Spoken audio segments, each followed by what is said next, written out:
Hi guys. You are so close up to my face right now because, all right, I woke up this morning with a hideous cold sore on my lip. And you know what? You don't want to see it. I don't want to show it to the internet. Of now 500,000 people. You guys, I hit 500,000 subscribers. Of course, this is my video right after I hit 500,000 subscribers, is like trying to cover the hideousness that is my lip. I wanted to do a makeup tutorial for you today. I did a video, which I will link right up here. And that video is me talking about my favorite products of January. And in that video, I mentioned that one of my favorites has been the Morphe and James Charles palette. Today, I'm going to use that and recreate the makeup look that I did when I was in LA a few weeks back. And when I posted it on my Instagram stories, I had so many people requesting that I do that. So I'm just going to jump right into it. I've already done my brows. My face is moisturized. And I'm so sorry that this is the type of video that you guys have to have. But trust me when I say you don't want to see what's on the bottom half of this screen. I'm going to start off by priming my eyelids with the ColourPop No Filter Concealer, and this is in the shade Fair 00. I'm also going to put a dab of like a regular colored concealer on so that it's not completely white. But the lighter the base is for the eyeshadow, the better that the eyeshadow is going to come out, in my opinion, because you have like basically a blank canvas to work off of. Any brush or a beauty blender or your finger will do to tap this in. I have not done like an up close tutorial in what feels like legitimately years. So thanks, cold sore, for pushing me past my boundaries. You don't want it to be too wet. You kind of want it to be tacky. And I'm going to show you what I've discovered is the best way to work with this palette. A lot of people, including myself, with the first time I used this, realized that the palette is a little bit more finicky to work with because the colors are so pigmented that you almost like can struggle to create a blended eye look. But what I've discovered is that what I've heard from other people is very true, that you want to start with the darkest shade and then work your way lighter. I initially am the complete opposite. I start with the lightest shade and then I deepen as I go. This one is literally opposite, but it really does work. So this is the main brush that I'm going to use for today. This is the Morphe M506 brush, and it is a very small tapered brush. You can see the size of it on my eye, and you can really precisely draw on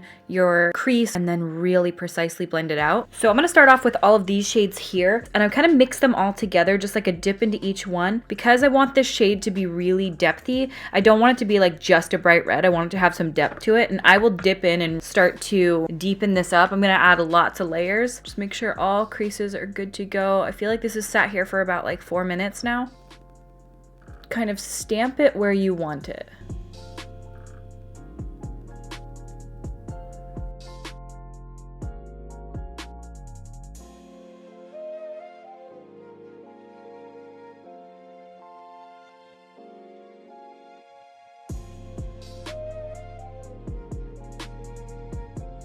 Sort of doing like this half moon shape here.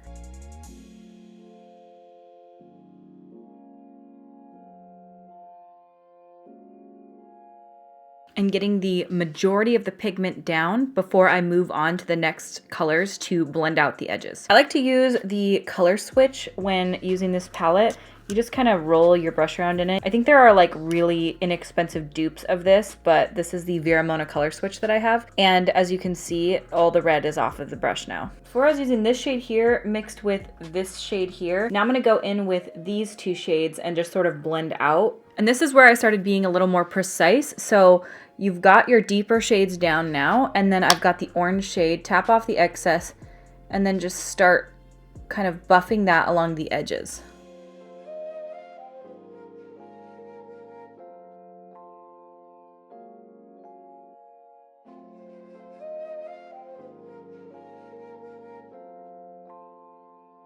I just find that if I sort of just tap that color on and then sort of whisk out the edges, that's when it works best for me to create like a really nice seamless blend.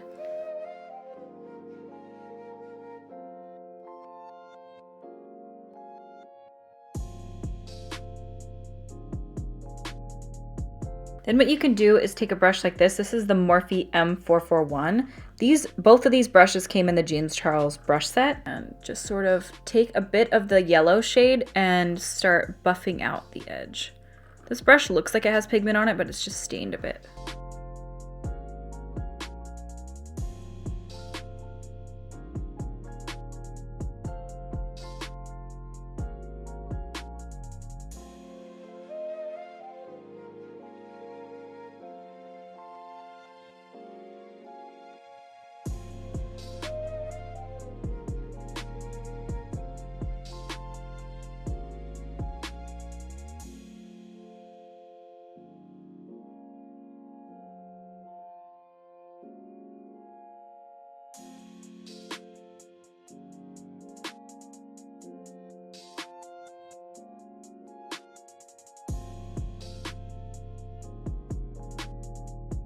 So when I got down to this part, I took this shade, and this shade, and just sort of mixed them all three together. I would use this on the M506 if you have it, because I feel like that brush is just a nice size to get right into the crease. And I took a bit of that shade and just deepened up the crease with it. You would think that mixing all of these shades together would look really bad, but honestly, it just like gives the most beautiful rainbowy sunsetty look. As you can see what I mean by when you use precision with this palette, it just performs so much better when you kind of pack it on and then gently blend out the edges. In my opinion, I think the blend looks so nice.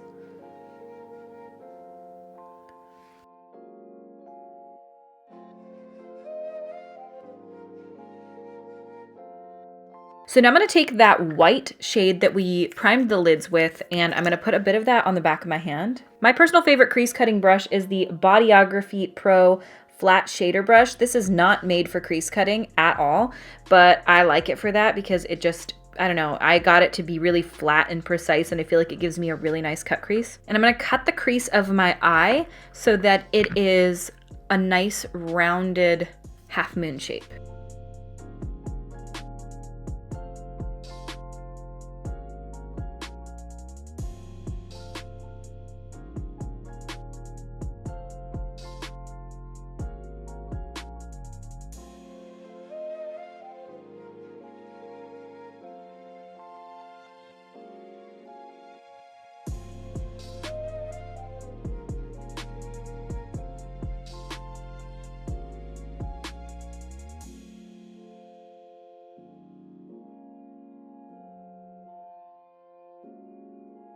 Alrighty, and then when you get the crease cut as well as you can, I mean, it's not perfect, you can see little imperfections kind of up here. I clean off that brush, and then what I did on that day was I took sort of a mixture of this shade and this shade from the palette. I patted them all over that lid area.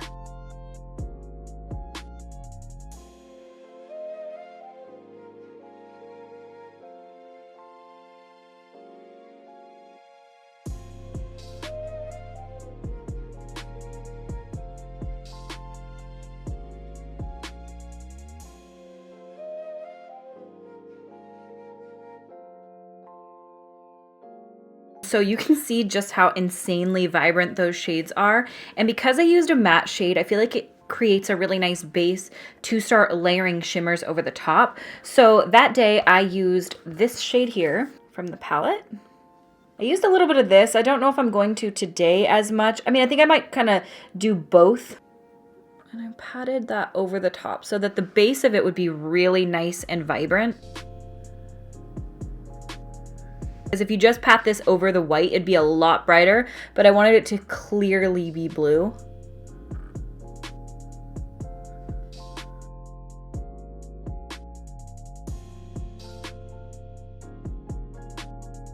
This is the Wanderlust liquid eyeshadow from Stila that I always talk about. So I took a little bit of this, put it on the back of my hand, and then I dipped my finger in and patted it over the center.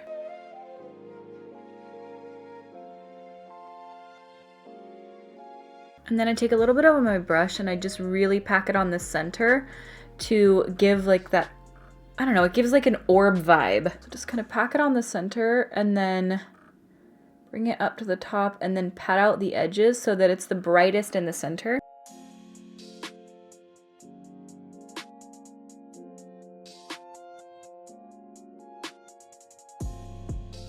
All right, and that day I did toss a wing on, so I'm gonna do that real quick. I'm just gonna do a quick wing. I'm gonna be using my Benefit roller liner.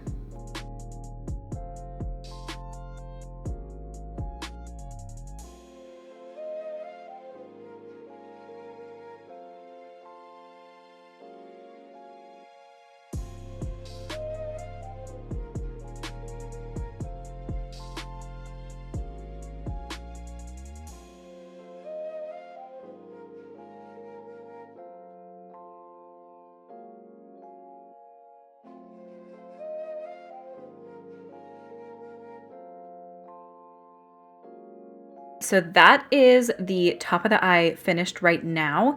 And I'm gonna actually toss on some lashes. I'm gonna do my other eye off camera real quick so that we can get back to this point with both. And then I am going to toss some lashes on and I'll have the rest of my face done. And I'm gonna come back and I'm gonna show you guys how I completed the eye look, because on the bottom I used some purples and it was just really, really pretty. So I'm going to go do that and I will be right back. So foundation is on and I've also got my lashes on, and these are the Lily Lashes Miami faux mink. I'm gonna finish off my eyes now and then I'm gonna go through and do the rest of my face. Not that you guys can see it anyway. So on the bottom of my eyes, I went in with purple, and for that I used all of these shades here, right in the center of the screen, including this one here, patted over the top. This is such a beautiful shade. That shade for sure is more of a topper, so you wanna do your base shades first because it is not like super pigmented. So again, instead of swiping, I'm really patting these shades on so they stay where they're supposed to be.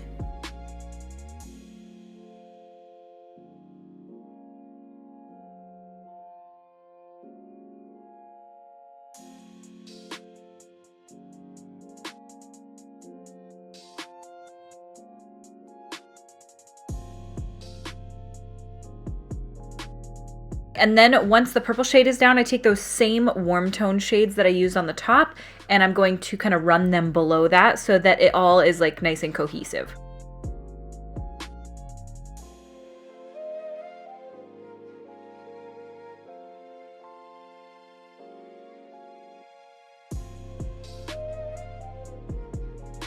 When I did this that day, I brought the shadows down pretty low. You guys know that I like to do this. Sometimes I just think it like, I don't know, I just think it looks kind of cool, especially when I put my bronzer, my blush, and my highlight and everything on. Bringing the shadows really low down into that, just, I don't know, I feel like it can look really cool and kind of grungy. Plus I was going to an event when I wore this, so you can't do too much at an event. It just doesn't exist.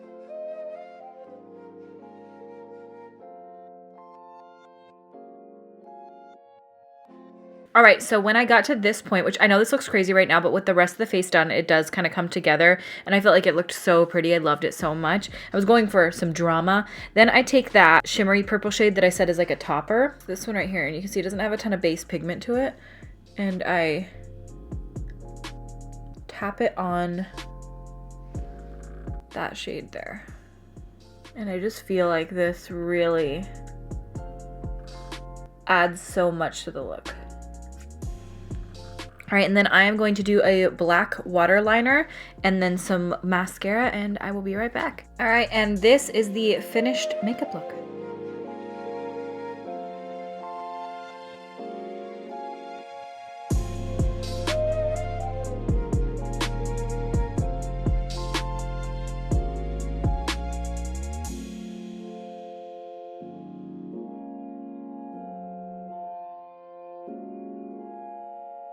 All right, you guys, well, I hope you guys like this makeup look. I hope that this video was somewhat easy to follow and that it made sense. I know I haven't done a video like this in a long time. Honestly, it's only because of my stupid idiot mouth. It's not as bad as I'm making it sound. I really love this look so much, and when I wore it out, I felt so beautiful. I love that it's like a full spectrum of colors, and I just think that it gives such an impact. It's so vibrant and easy to work with.